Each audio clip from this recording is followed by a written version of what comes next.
ऐसा तो क्या जादू होता है भगवान और भगवत प्राप्त महापुरुषों की वाणी में।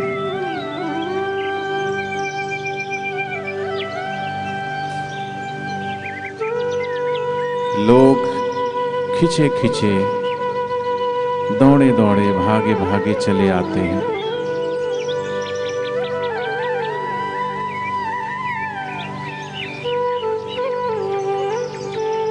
ऐसा तो क्या आनंद होता है।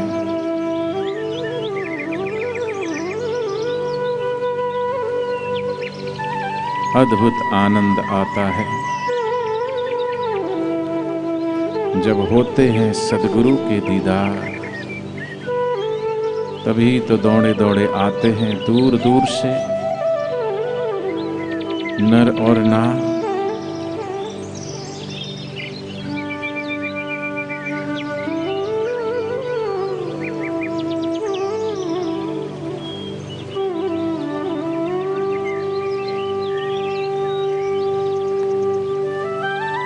थोड़ी देर खोते जाइए, शांत होते जाइए।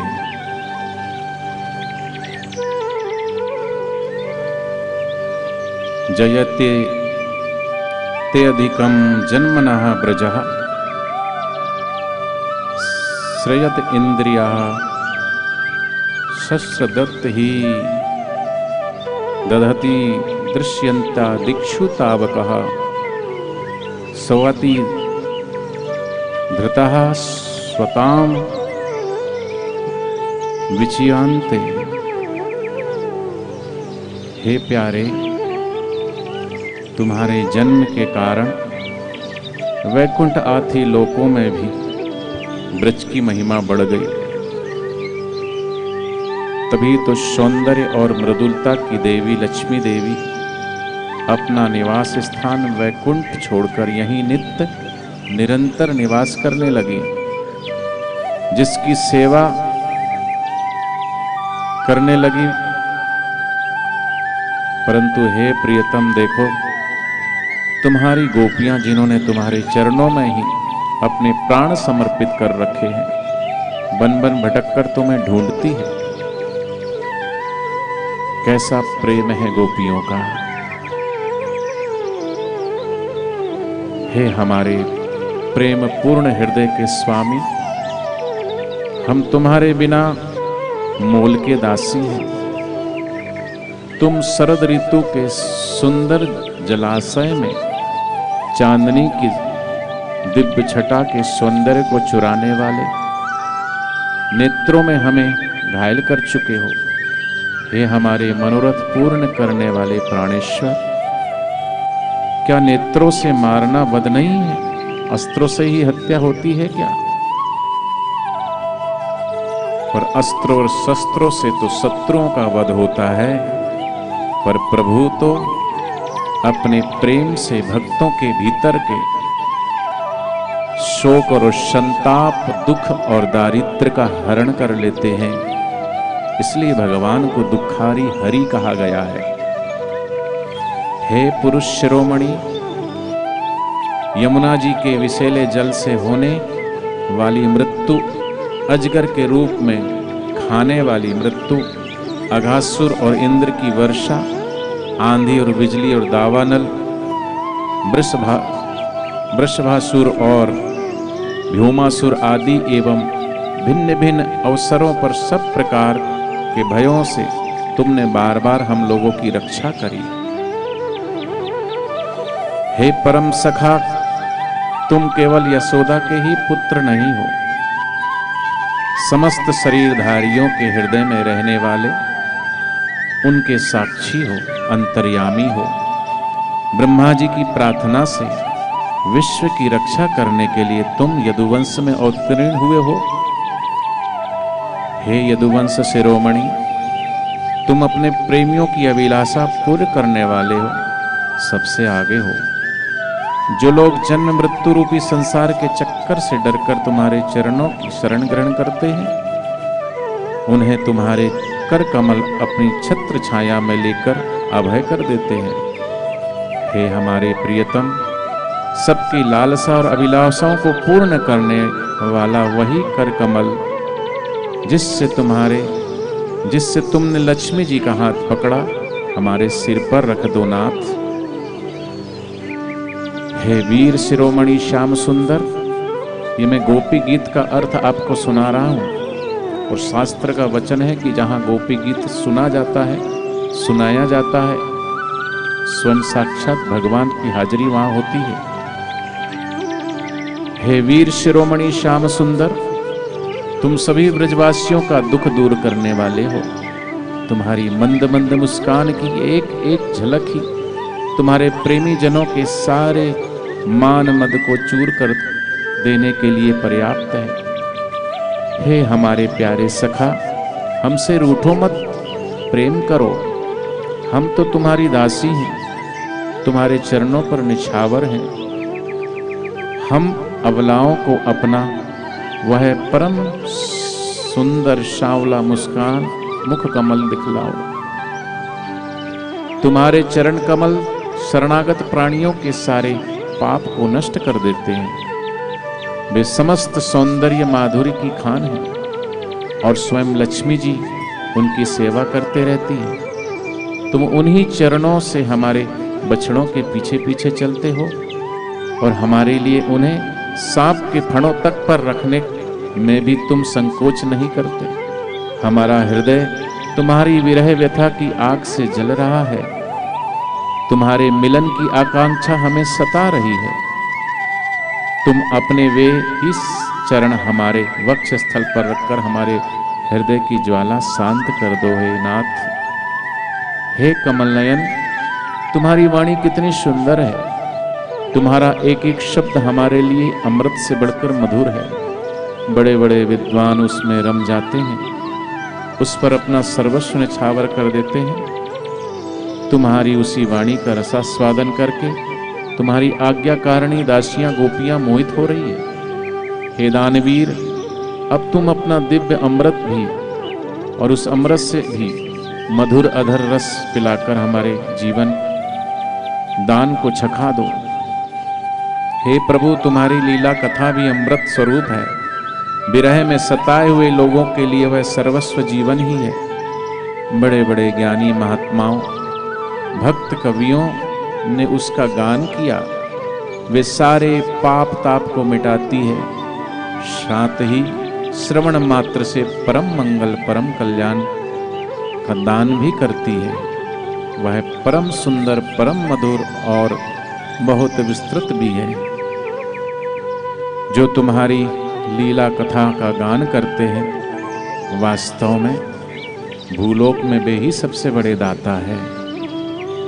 हे प्यारे, एक दिन वह था जब तुम्हारे प्रेम भरी हंसी और चितवन तथा तुम्हारी तरह तरह की क्रीड़ाओं का ध्यान करके हम आनंद मग्न हो जाया करते थे। उनका ध्यान भी परम मंगलदायक है। उसके बाद तुम मिले। तुमने एकांत में हृदय स्पर्शी ठिठोलियां की, प्रेम की बातें की। हे छलिया, अब वे सब बातें याद करके हमारे मन को शुद्ध कर देती है। हे प्यारे स्वामी, हे प्रीतम, तुम्हारे चरण कमल की वो सुकोमल और सुंदर है। जब तुम गौओं को चराने के लिए ब्रज से निकलते थे, तब वह सोचकर कि तुम्हारे ही युगल चरण कंकड़ तिनके कुश और कांटे चुपके नष्ट पाते होंगे, हमारा मन बेचैन हो जाता है और हमें बड़ा दुख होता है। हे हमारे वीर प्रियतम, दिन ढलने पर तुम वन से घर लौटते हो तो हमें देखती हैं कि तुम्हारे मुखमंडल पर नीली नीली अलकें लटक रही है और गौओं की खुर से उड़कर धूली धूल पड़ी है। तुम अपना मनोहारी सौंदर्य हमें दिखाकर हमारे हृदय के मिलन की आकांक्षा उत्पन्न करते हो।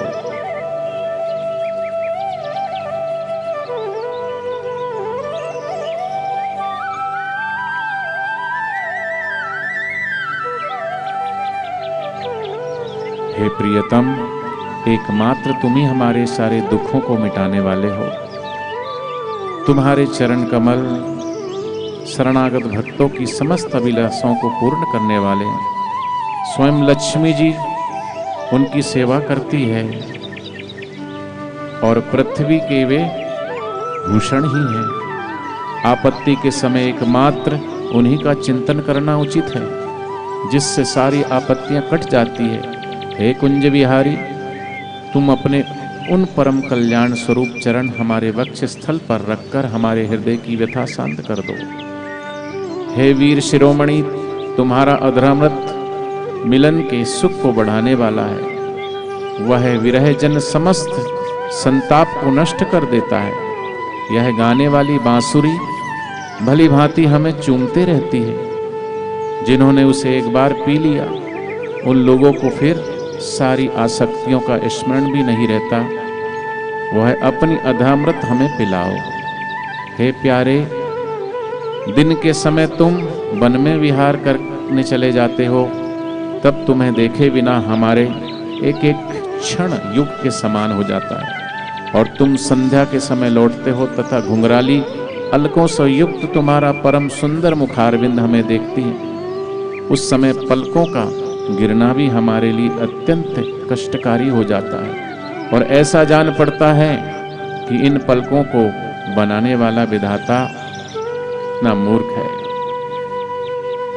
हे हमारे प्यारे श्याम सुंदर, हम तुम्हें पति, पुत्र, भाई, बंधु और कुल परिवार का त्याग कर उनकी इच्छा और आज्ञाओं का उल्लंघन करके तुम्हारे पास आई हैं। हम तुम्हारे हर चाल को जानते हैं, हर संकेत समझते हैं और तुम्हारे मधुर गान से मोहित होकर यहाँ आई हैं। हे कपटी, इस प्रकार रात्रि के समय आई हुई युवतियों को तुम्हारे सिवा और कौन छोड़ सकता है। ये उलावना है भगवान को अपने गोपियों की। हे प्यारे, एकांत में तुम मिलन की इच्छा और प्रेम भाव से जगाने वाली क्रिया करते हो, ठिठोली करके हमें छेड़ते हो। तुम प्रेम भरी चितवन से हमारे को देख करके मुस्कुरा देते हो और तुम्हारा यह विशाल वक्ष स्थल देखती थी जिस पर लक्ष्मी जी नित्य निरंतर निवास करती है। हे प्रिय, तब से अब तक निरंतर हमारी लालसा बढ़ती जा रही है और हमारा मन तुम्हारे प्रति अत्यंत आसक्त हो चुका है। हे प्यारे, तुम्हारी अभिव्यक्ति ब्रजवनवासियों के संपूर्ण दुख ताप को नष्ट करने वाली और विश्व का पूर्ण मंगल करने वाली है। हमारा हृदय तुम्हारे लिए लालसा से भरा है। कुछ थोड़ी सी ऐसी औषधि प्रदान करो जो तुम्हारे नीच जनों के हृदय से रोग को संपूर्ण निर्मल कर दे। हे श्री कृष्ण, तुम्हारे चरण कमल से भी कोमल है। हे श्री कृष्ण, तुम्हारे चरण कमल से भी कोमल है और उन्हें हम अपने कठोर स्तनों पर भी डरते डरते रखती हैं कि कहीं उन्हें चोट न लग जाए। उन्हीं चरणों से तुम रात्रि समेत घोर जंगल में छिपे छिपे भटक रहे हो। क्या कंकड़, पत्थर, कांटे आदि की चोट लगने से उन्हें पीड़ा नहीं होती? हमें तो उसकी कल्पना मात्र से भी चक्कर आ जाता है, हम अचेत हो जाते हैं। हे प्यारे श्याम सुंदर, हे प्राणनाथ, हमारा जीवन तुम्हारे लिए है, हम तुम्हारे लिए जी रही हैं, हम सिर्फ तुम्हारी हैं, हम सिर्फ तुम्हारी हैं। ये गोपी गीत का भावार्थ मैंने आपको सुनाया। ये गोपी गीत गोपियों के हृदय की वेदना है। गोपियां अति प्रेम के कारण भगवान श्री कृष्ण का जहाँ प्रेम की बात आती है तो जहाँ श्री कृष्ण की बात हो वहाँ सबसे अधिक प्रेम करने वाला कोई है तो वो भगवान की गोपियाँ हैं। और गोपियाँ ऐसा नहीं है, भागवत महापुराण में गोपियाँ पूर्व जन्म में बड़े बड़े ऋषि, बड़े बड़े तपी जपी ज्ञानी ध्यानी, वो महान आत्माएं जो द्वापर में भगवान श्री कृष्ण के लीलाओं का, अधरामृत का पान करने के लिए गोपियों के रूप में जन्म लेते हैं, ऐसी वो गोपियां हैं। वो गोपियां जिन्होंने उद्धव जी को ही ज्ञान दे दिया। भक्ति रस से, आनंद से भाव विभोर हैं गोपियां। उद्धव जी तो गोपियों को उनके दुख कम हो इसलिए, क्योंकि भगवान श्री कृष्ण एक बार रो रहे थे कि भगवान की आंखों में आंसू किस लिए। भगवान और भगवत प्राप्त संत महापुरुष, उनकी आंखों में अगर आंसू आते हैं तो सिर्फ एक कमजोरी है उनकी, और वो कमजोरी है उनके भक्त।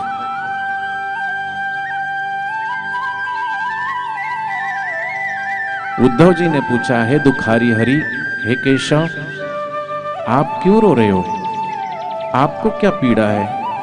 आपको क्या कष्ट है? आपको क्या दुख है? हे जगतपति जगदीश्वर, हे परमेश्वर, आप तो सभी के आंसुओं को पोंछने वाले हो, आपकी आंखों में आंसू।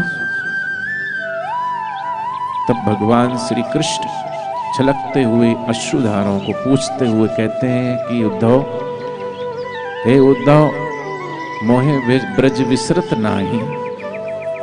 उद्धव, मोहे ब्रज की बड़ी याद आती है। मुझे उन ब्रजवासियों की याद आती है जो ब्रजवासी मुझे कितना प्रेम देते थे, निश्चल प्रेम। उस प्रेम की याद आती है, ब्रजवासियों की, ब्रज की गलियों की याद आती है। आज ये गोपी गीत पढ़कर के हमने ये जाना, ये समझा कि विरह क्या होता है, विरह की वेदना क्या होती है, विरह की पीड़ा क्या होती है। जो प्रेमी अपने प्रभु को जो चाहता है ना, सच्चा प्रेम जो करता है, उसका बिछड़ना क्या होता है वो गोपियां जानती है। वो गोपियां इस गोपी गीत के माध्यम से, और ये विरह गीत, ये गोपियों के गीत सुनने के लिए शास्त्र में लिखा हुआ है कि जहां भी गोपी गीत गाया जाता है, स्वयं साक्षात भगवान आकर के और इन गोपी गीतों का रसास्वादन करते हैं। ये उनकी कमजोरी है। हमारे गुरुदेव की क्या कमजोरी है? बड़े से बड़े दुख, बड़े से बड़े पीड़ा, बड़े से बड़े कष्ट को गुरुदेव सह रहे हैं, सह सक रहे हैं। लेकिन आप सब भक्तों की पीड़ा को देख करके, आप सब भक्तों का हृदय जो पीड़ित होता है, इसलिए कई बार वो आपको पता नहीं चलने देते और बहुत सारी पीड़ाओं को खुद सहन कर लेते हैं। वो इतना कष्ट सह रहे हैं किसके लिए? वो इतने आरोप और प्रत्यारोप उन्होंने सहा किसके लिए और किसके लिए सह रहे हैं?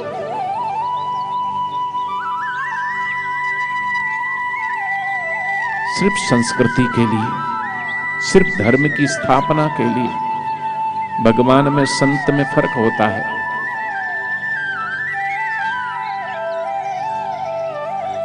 संत तो हर कष्ट को, हर पीड़ा को हंसते हंसते सहते हैं।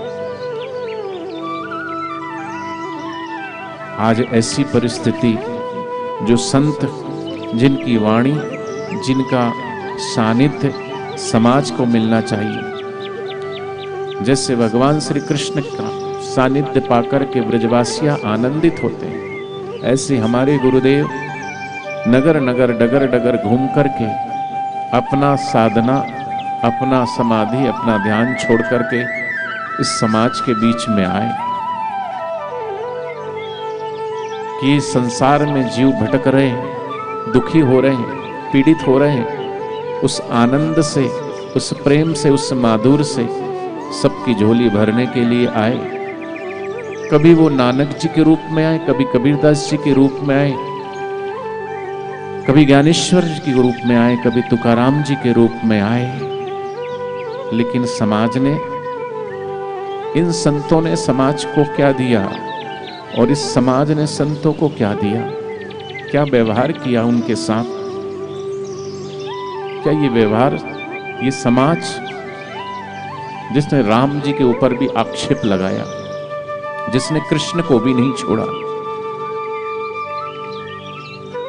कैसे वो लोग हैं जो ऐसे संतों को भी नहीं छोड़ते, भगवान को भी नहीं छोड़ते। पर जब जब प्रगटे संत जन, धन्य होए युग काल, जहां जहां विचरण करे होवे देश निहाल। आज लोगों के पास खुशहाल होने के लिए साधनों की कमी नहीं है, सबके घर में सुख सुविधाएं तो बहुत है, अच्छा भोजन है, अच्छा रहने के लिए मकान है, साधन है, पर भीतर की शांति नहीं है, भीतर का आनंद नहीं है, भीतर का माधुर्य, भीतर का प्रेम नहीं है। क्योंकि ये प्रेम, ये आनंद, ये मौज, ये मस्ती इतनी सस्ती नहीं हर किसी को नसीब हो जाए। वो तो उस मस्ती को, उस आनंद को देने वाले जो ब्रह्मज्ञानी सद्गुरु हैं, उनकी करुणा, उनकी कृपा से ही प्राप्त होता है।